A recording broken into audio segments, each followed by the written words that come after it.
Hello and welcome to another episode of Industry Celebrities. My name is Kimberly Scott. Industry Celebrities is a podcast where I interview industry professionals in any industry and ask them questions about their industry or passion. If you want to tune into other episodes, you can do so by going to thatkimberly.com/convo to choose your platform, which you prefer to listen to the podcast: iTunes, Spotify, Google, YouTube, you name it.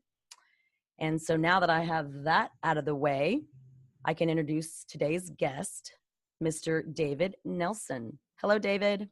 Hey, Kimberly. How are you doing today? I'm doing great. I need to add a little applause in there whenever I... But thank you, David, for joining me. You're welcome.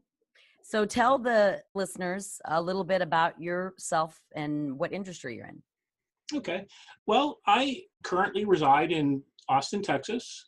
Which we used to refer to as the nation's capital. Yeah.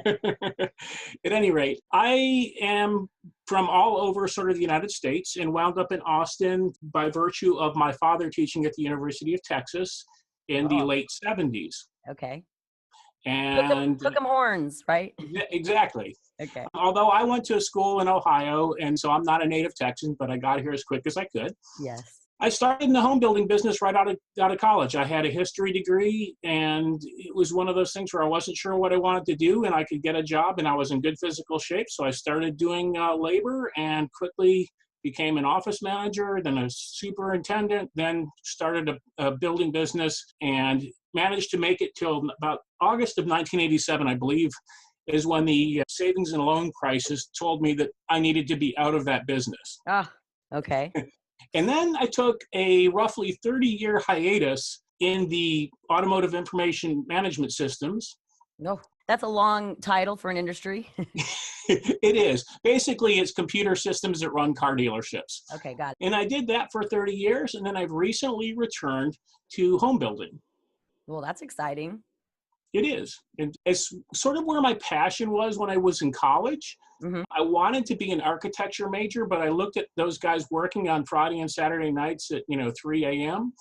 on projects, and I wasn't quite ready for that level of application in college. So yeah, I would get that. So you decided to go the home building route. Once they finished the plans, you put it all together, correct? Correct. And then one of the things that I really liked was I learned that you didn't necessarily have to have an architect to build houses. So I wound up designing a lot of homes and building them myself. Okay.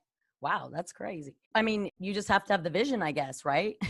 You're right. And it's one of those things where I took many drafting courses, and so I had a decent foundation in the design, and I'm very good at visualizing things in 3 dimensions. Mm-hmm. And so I wound up building homes, and many of them I designed myself. Many of them were by architects that were in the local area. Okay. So you bring the vision to life. Correct. What would you say is the most satisfying part of being a home builder? What do you enjoy the most? Probably the 2 things that I find most enjoyable are, one, at the end of the day, you can actually see the result of the work. For example, when I'm selling a computer system, there are many days when you go back and you're like, I spent 10 or 12 hours working today, and I'm not exactly sure what I accomplished. Whereas, let's say you pour a slab or you frame walls, you literally can see tangibly what's there.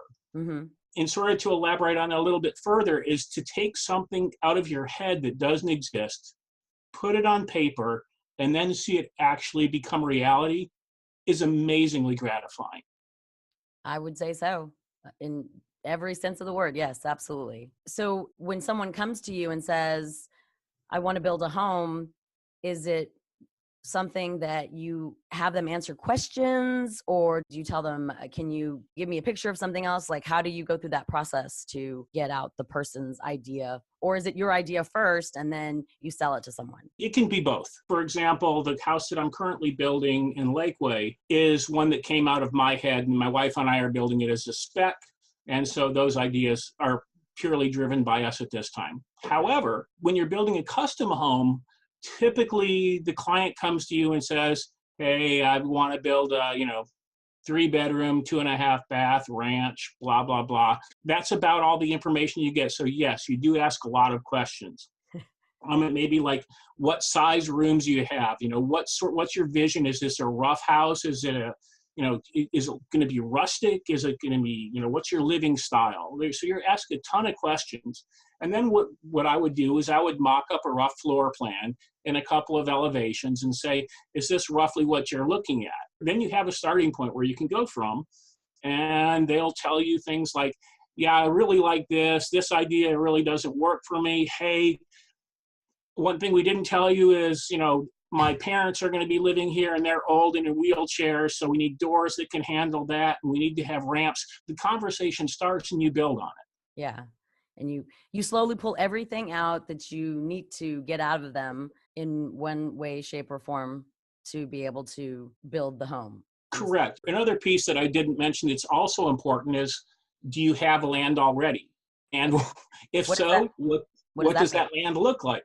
Because that can make a huge difference in the design. Okay.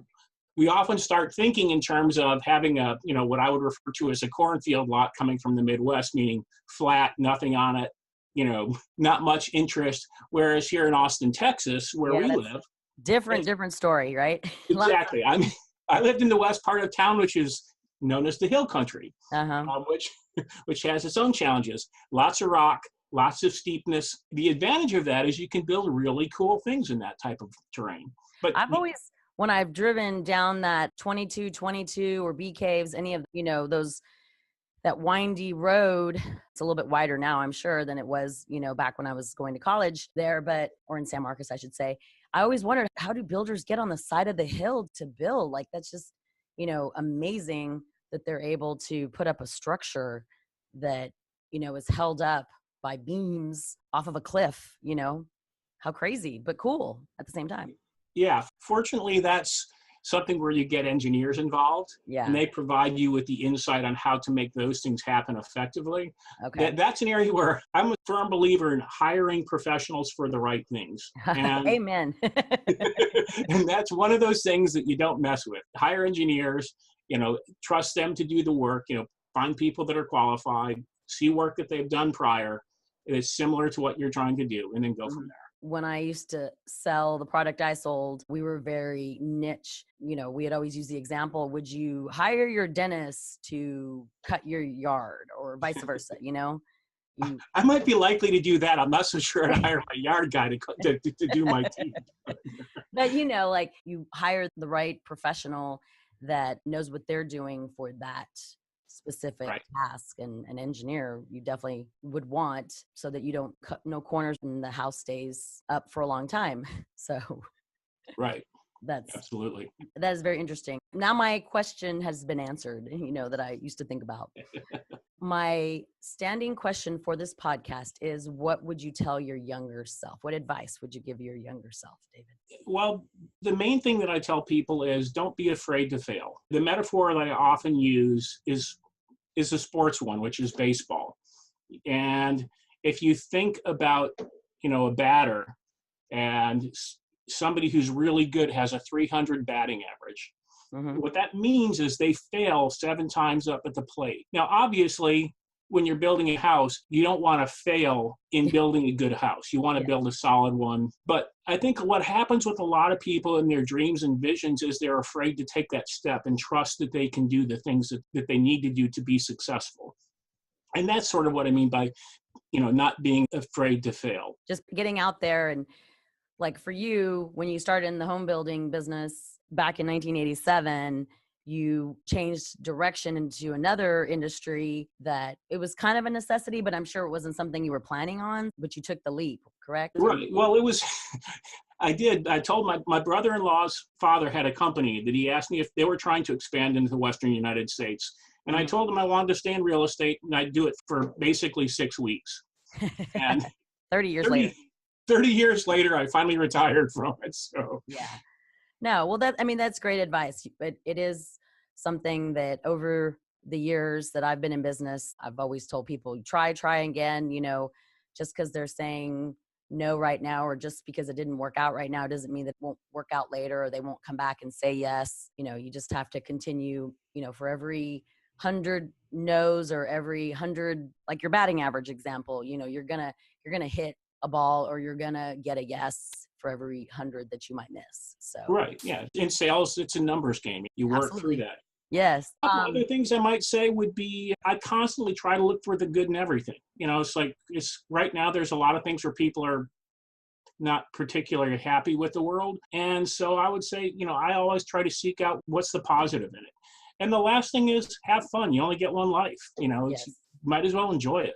absolutely. That is great advice. Well, tell the listeners how they can connect with you or get a hold of you, David. Oh, let's see. The way that you can get a hold of me is obviously, LinkedIn is a way that you can reach me. Hmm. It's LinkedIn, it in blah slash davidpnelson.com. Email address is dpn512, which is the Austin area code, at gmail.com. Or you can call me at 512-627-3164. Okay, awesome. Well, I really appreciate you being on today and giving us a little insight into the home builder world.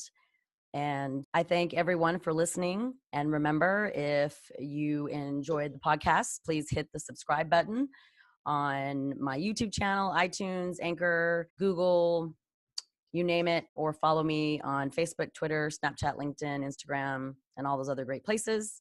And until next week, stay positive and keep growing. Thank you, David. Thank you, Kimberly.